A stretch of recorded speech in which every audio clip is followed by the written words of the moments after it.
Today I am discuss some key points of questions. Illustration number 46.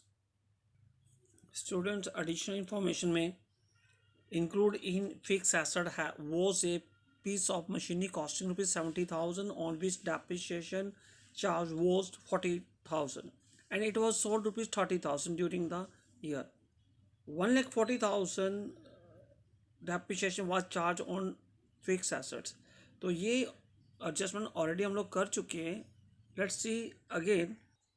देखिए पहले आपको opening balance और closing balance show कर लेना है और आपने जो एसेट सोल्ड की है वो 30,000 में की है और आपके पास depreciation during of the year भी गिवन है 1,40,000. तो आपको मालूम है कि जब ड्यूरिंग ऑफ द ईयर का डेप्रिसिएशन गिवन होता है हम उसी को पुट करते हैं. अगर नहीं गिवन है तो एक्लिमेटेड कर देते हैं एंड यहाँ से एक बैलेंसिंग फिगर निकल जाएगी 3,70,000 परचेजेस की.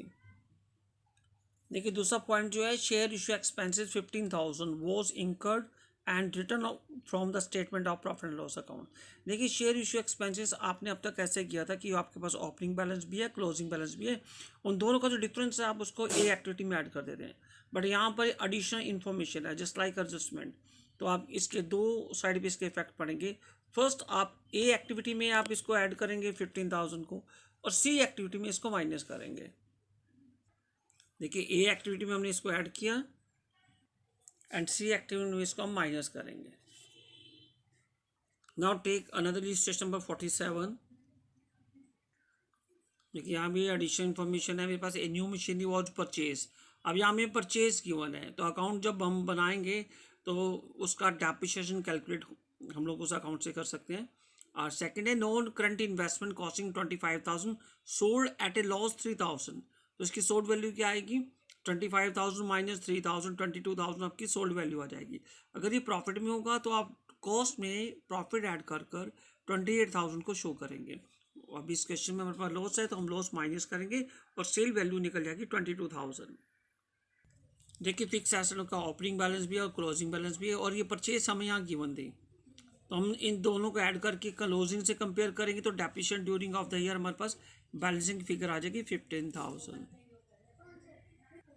Now take another registration number 48. देखिए यहाँ एडिशनल इन्फॉर्मेशन है during the year machine of book value 80,000 और हम उसको सोल्ड कर रहे हैं 50,000 में. तो मीन्स 30,000 का लॉस हो गया हमारे पास. और एक इंटरिम डिविडेंड है 80,000. इसको भी आपने ए ऐड करना है सी माइनस करना है. लेकिन कुछ इंपॉर्टेंट फैक्टर इस क्वेश्चन में और भी हैं. देखिए एक 8% प्रेफरेंस शेयर भी है. इट्स मीन्स इसका डिविडेंड भी बनता है हमारे पास और 10% डिवेंचर पे इंटरेस्ट है. तो इंटरेस्ट तो आपको मालूम है कि आपको किस बैलेंस पे देना है. आपको ऑलवेज इसको कौन से बैलेंस पे देना है. अगर आपके पास डेट मेंशन नहीं है ओपनिंग बैलेंस पे करेंगे क्योंकि हम लोग यहाँ मान के चलेंगे जो 20,000 वो एंड ऑफ द ईयर में हमने पेमेंट की है. अगर हमारे पास गैप ऑफ इंफॉर्मेशन यानी कि अगर हमारे पास क्लोज उसकी डेट गिवन है ये रिडीम की तो हम इसको क्लोजिंग में एज्यूम करेंगे. तो 2 लाख पे 10% इंटरेस्ट निकालना है वो भी हमें ऐड करना है. उस 8% प्रेफरेंस डिविडेंड के बारे में भी हमें डिस्कस करना है यहाँ. देखिए जो डिविडेंड प्रेफरेंस पे शेयर डिविडेंड होता है वो हम लोग देने के बाद फिर इक्विटी का पेमेंट करते हैं एंड देन उसके बाद फिर इंटरिम डिविडेंड पे किया जाता है इक्विटीज पर. अगर हम इंटरिम डिविडेंड पे करें इट्स मीन्स उनको एनुअली डिविडेंड हम लोग दे चुके हैं इसलिए यहाँ पर इसका कोई रोल नहीं रहेगा. Now take illustration number 49. इस 49 में हमारे पास एक बैलेंस शीट बनी हुई है लेकिन नीचे एक अदर इन्फॉर्मेशन में क्या मेंशन कर रहा है there was neither any drawing और nor any capital additional during the of the year. यानी कहते हैं ना तो कोई कैपिटल आई है ना आपने कोई ड्राइंग की है. और there was neither any purchase और सेल ऑफ फिक्स एसेट. ना हमने सेल किया है ना परचेज किया है. तो यहाँ पर जो इन्फॉर्मेशन आएगी तो पहले तो हम लोग ये देख लेते हैं कि जो फिक्स एसेट है. देखिए फिक्स एसेट 17 में 3 है तो 18 में कितना है 250. इट्स मीन्स जो वैल्यू कम हुई है वो डेप्रिसिएशन हुई है. क्लियर है. जो डेप्रिसिएशन जो कम वैल्यू है वो डेप्रिसिएशन है. और देखिए इसी तरह कैपिटल में हम लोग देखते हैं 2,20,000 से लेकर 3 लाख हुआ है. तो देखिए इस मीन्स इश्यू ऑफ शेयर बनता है, लेकिन उन्होंने हमें मेंशन किया कि हमने कोई शेयर इशू नहीं किया। इट्स मीन्स जो ड्यूरिंग ऑफ द ईयर का जो प्रॉफिट है वो हमने इसमें ऐड करके शो किया है, 3 लाख हो गया। मीन्स कैपिटल का डिफरेंस हमारे पास प्रॉफिट आएगा या लॉस आएगा, जैसे भी मेंशन है। सॉरी, यहाँ पर 3 लाख का ओपनिंग बैलेंस है, 2,20,000 का क्लोजिंग है। मीन्स ड्रॉइंग नहीं हुई यहाँ पर, तो ड्रॉइंग नहीं हुई तो इसका मीनिंग है कि हमारे पास क्या हुआ है, यहाँ पर प्रॉफिट लॉस हुआ है। जो 3 लाख में से 80,000 माइनस कर दिया हमने और 2,20,000 का बैलेंस शो किया है, तो 80,000 हमने यहाँ लॉस शो करेंगे। देखिए यहाँ पर 80,000 का लॉस शो कर रहे हैं हम लोग, 50,000 का डेप्रिसिएशन शो कर रहे हैं।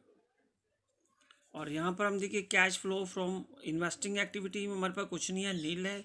और फाइनेंसिंग एक्टिविटी में भी हमने इश्यू ऑफ शेयर नहीं किया, डिबेंचर्स का कुछ नहीं किया, मीन्स ऐसा कुछ नहीं करेंगे, सिर्फ रीपेमेंट ऑफ बैंक ओवरड्राफ्ट आएगा। हमें कैपिटल के बारे में इंफॉर्मेशन थी ना, कैपिटल इशू हुई है ना ड्राइंग हुई है। अगर बोरोड कैपिटल है वो तो हम लोग शो करेंगे। Now take illustration number 50। इसका ओपनिंग बैलेंस, ओपनिंग जो ईयर है 14 है, क्लोजिंग है 2015। और इसकी जो एडिशनल इन्फॉर्मेशन है वो हमें क्या शो कर रही है, 12% debenture were redeem 31 March 2015। It's means closing में हमने पेमेंट किया है तो ओपनिंग पे हमारा इंटरेस्ट लगेगा 12%। और tax paid during of the year है। देखिए अब टैक्स पेड हमारे पास गिवन है, तो टैक्स का ओपनिंग क्लोजिंग बैलेंस भी हमारे पास गिवन है। इससे आप अकाउंट प्रिपेयर करेंगे, जो ऑलरेडी हम लोग डिस्कस कर चुके हैं। और ये कुछ इन्फॉर्मेशन है हमारे पास नोट्स की। रिजर्व एंड सरप्लस में गिवन है हमारे पास, पहले लॉस था, प्रॉफिट है, इट्स मीन्स 5 लाख का प्रॉफिट हो जाता है। डिबेंचर पे आपको इंटरेस्ट देना है, 10 लाख पर देना है। शॉर्ट टर्म बैंक ओवरड्राफ्ट है, ये सी एक्टिविटी का पार्ट है। शॉर्ट टर्म प्रोविजन टैक्स से आपने टैक्स पेड लिखकर टैक्स मेड का बैलेंसिंग फिगर निकाल लेनी है, वही ए में ऐड करना है, सी ए से ही माइनस करना है। ये हमारे पास मशीनरी का बैलेंस है और ये accumulated depreciation. And intangible goodwill हमारे पास क्या हो रही है, रिटर्न ऑफ हो रही है, ऐड करेंगे। और स्टॉक इन ट्रेड आपका करंट एसेट है, इसको हम